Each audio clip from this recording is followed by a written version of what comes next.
तो युद्ध हूँ। रात को मेंस का रिजल्ट आया CGPSC का, और जिनका हुआ उनको बहुत बहुत शुभकामनाएं। आपकी मेहनत रंग लाई और आपका स्ट्रेटजी भी रंग लाया।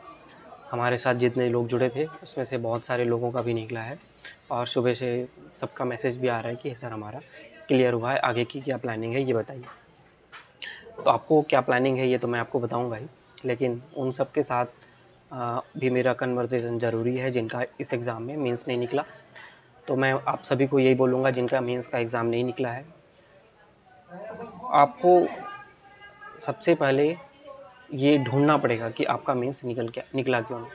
आप अगर प्री दे के मेंस दिए हैं और अगर आप बार बार मेंस दे रहे हैं और आपका मेंस नहीं निकल रहा है, तो ज़रूर ऐसी कोई प्रॉब्लम होगी आपके स्ट्रेटजी में, आपके कंटेंट में, कि आपका मेंस नहीं निकल रहा है।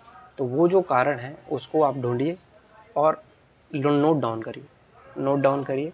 और जब भी मौका मिलेगा हम लोग लाइव कन्वर्सेशन करेंगे। बिलासपुर में मैं हमेशा अवेलेबल रहता हूँ। आप लोगों के पास मेरा नंबर भी होता है। जिनको मिलने की इच्छा होगी आप मेरे को व्हाट्सएप में टाइमिंग पूछ लेंगे, लोकेशन पूछ लेंगे, आप मुझसे मिल भी सकते हैं। और आपकी जो भी समस्या है मिल के हम लोग उसके ऊपर चर्चा करेंगे, ताकि वो जो कमी है उसको पूरा कर लिया जाए और आगे हम लोग फर्दर ये कमी को और ये गलती को ना दोहराएं, और हम लोग आगे अच्छे से पढ़ाई करके अगली बार सिलेक्शन ले लें। ये हमारा ध्यान रहेगा। ये उनके लिए है जिनका इस बार एग्ज़ाम क्लियर नहीं हुआ है। आपको ज़रूर फाइंड आउट करना चाहिए, शॉर्ट एनालिसिस करना चाहिए और मुझसे मिल के अपने एक एक पॉइंट को बातचीत करना चाहिए। अब मैं बात करूँगा उनके लिए कि जिनका प्रीलिम मेंस क्लियर हो गया है, अब आपको इंटरव्यू देना है। मोस्ट प्रॉबेबली है कि आप दशहरा के आसपास इंटरव्यू देंगे। तो आपके क्या है, सबसे पहला मैं खुद 5 बार इंटरव्यू दे रखा है और 3 बार एग्ज़ाम भी क्लियर किया है। तो मेरे पास खुद एक ऐसा कुछ मैंने फाइंड आउट किया इंटरव्यू के लिए, और मैं इंटरव्यू बोर्ड में भी बैठता हूँ।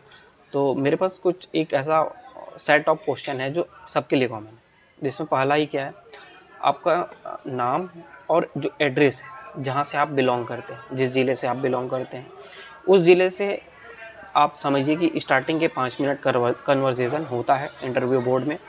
इंटरव्यू बोर्ड आपसे जानने की कोशिश करता है कि आप इस प्रोग्राम में जो कर रहे हैं, आपके पीछे का बैकग्राउंड के बारे में आप कितना जानते हैं, क्या नहीं जानते हैं, इन सब के बारे में जानने के लिए वो प्रयास करते हैं 5 मिनट, और ये सबके साथ होता है। तो ये बहुत ज़रूरी है कि आप अपने लोकेशन, आपका एजुकेशन, आपका नेम, आपका फैमिली बैकग्राउंड, आपका फैमिली ऑक्यूपेशन, इसके बारे में थोड़ा सा नॉलेज अच्छे से रखें। तो इसके लिए हम लोग क्या करने वाले हैं कि हम लोग एक ऐसा ग्रुपिंग बनाने की कोशिश करेंगे।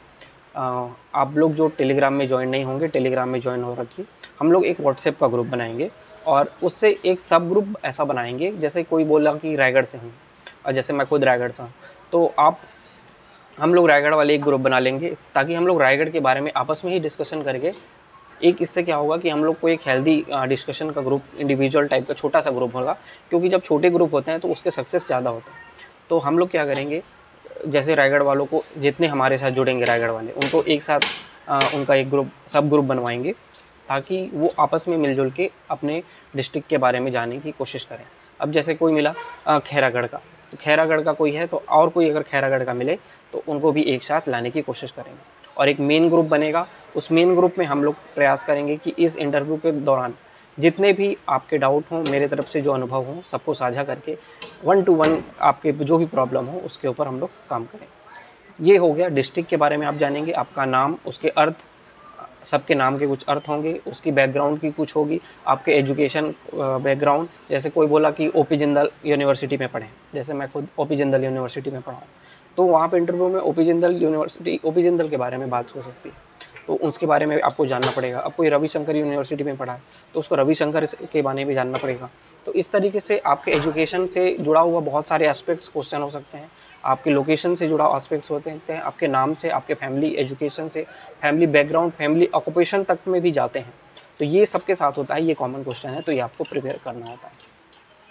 ये करने के बाद आपको आना है, अगर आप जॉब में हैं, जो स्टूडेंट होंगे जो जॉब में होंगे ऑलरेडी और अभी इंटरव्यू देंगे, तो आप ये मानो कि आपका 40% से 30 से 40% क्वेश्चन आपके जॉब के ही इर्द गिर्द घूमेगा। चाहे जिस भी जॉब में आप हैं, टीचिंग है, पटवारी हैं, अभी आप PSC से ही सेलेक्टेड ऑफिसर हैं, तो आप जिस भी हैं, फील्ड में हैं, आप ये मानो 30 से 40% आपको आपकी जॉब पे क्वेश्चन पूछा जाएगा। तो जैसे जॉब वाले होंगे उनको अपने जॉब वालों के साथ मिलाया जाएगा, ताकि आप अपने जॉब वालों के साथ मिलके कुछ क्वेश्चन प्रिपेयर कर सकें। और सबको एक नोट कॉपी बनाना है। नोट कॉपी आप बनाएंगे, सब एक कॉपी बनाएंगे जिसमें जितने चीज़ें आप सोचेंगे आप सबको क्वेश्चन आंसर फॉर्मेट में कॉपी में लिखते जाएंगे। जो भी डिस्कशन होंगी, जो भी पॉइंट्स आपको मिलते जाएंगे, आपको अपने कॉपी में लिखते जाना है। और ये आप कॉपी प्रिपेयर कर रहे हैं उस दिन के लिए जब आप इंटरव्यू देने जाएंगे। इंटरव्यू देने से जाने से पहले आप अपनी कॉपी को भी एक बार रिव्यू करेंगे। ये आप एक संग्रहित करते जाएंगे ताकि जिसमें आप अपनी कॉपी में नोट डाउन करेंगे। तो नोट डाउन के लिए आपको एक नोटबुक बहुत ज़रूरी है। सभी कोई एक नोटबुक रखेंगे जिसमें आप ये सारी एक्टिविटीज़ करेंगे। थर्ड जो मेन एरिया होता है क्वेश्चन पूछने का, वो होता है आपके हॉबी से रिलेटेड। सभी का एक हॉबी वहाँ पे लिखा होता है, तो आप जो भी आपकी जेन्युइन हॉबी होगी उसके ऊपर बात करेंगे। पिछले साल जैसे मैं इंटरव्यू बोर्ड में मॉक इंटरव्यू ले रहा था, तो बहुत सारे मतलब 50 to 60, अब मैं ये देखा हूँ कि छत्तीसगढ़ के लोगों के पास इतना समय नहीं होता, इतना कुछ एनवायरनमेंट नहीं होता कि वो किसी दूसरे एक ऐसे हॉबी में इन्वॉल्व हो पाए जिससे वो अपनी पर्सनालिटी को ज़्यादा डाइवर्सिफाई कर सके। ये जेन्युइन है, हमारे परिदृश्य में ही है, तो इसमें आपकी कोई गलती नहीं है।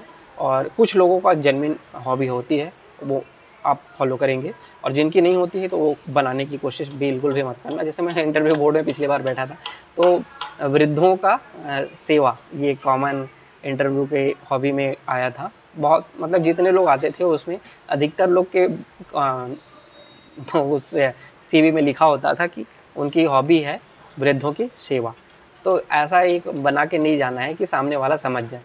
तो ये बिल्कुल भी मत करें। जिनका नहीं है वो बिल्कुल भी उसको अवॉइड करेंगे, बनाने की कोशिश मत करें। कुछ इंटरेस्ट आप बना सकते हैं, जो आपका इंटरेस्ट हो।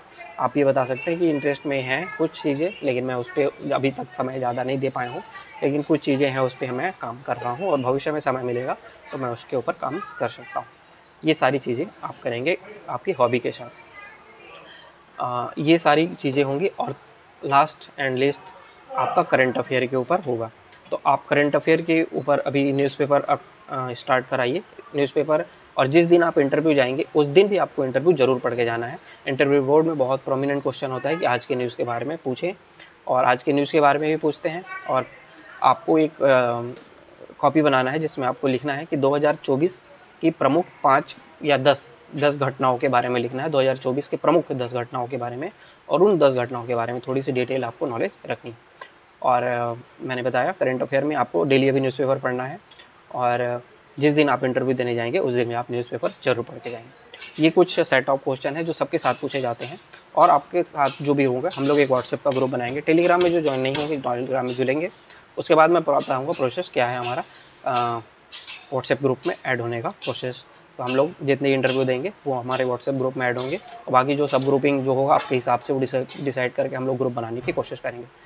1 to 1 आपकी प्रॉब्लम को मैं खुद आप मुझसे चैट के माध्यम से या फिर फ़ोन कॉल के माध्यम से भी जोड़ के बात करेंगे। जो भी चीज़ें हैं, जिनका हुआ है वो भी और जिनका नहीं हुआ है वो भी, दोनों स्टूडेंट के लिए ये ओपन फोरम रहेगा। बिलासपुर में मैं हमेशा अवेलेबल रहूँगा, तो आप बिलासपुर में मुझसे आके मिल भी सकते हैं, आपके प्रॉब्लम को सॉल्व करेंगे। तो आज के लिए इतना ही रहेगा। इंटरव्यू की प्रिपरेशन और करने के लिए लग जाइए, आज ही से लग जाइए, बिल्कुल भी समय वेस्ट नहीं करना है। और फिर मिलेंगे इंटरव्यू में। Thank you.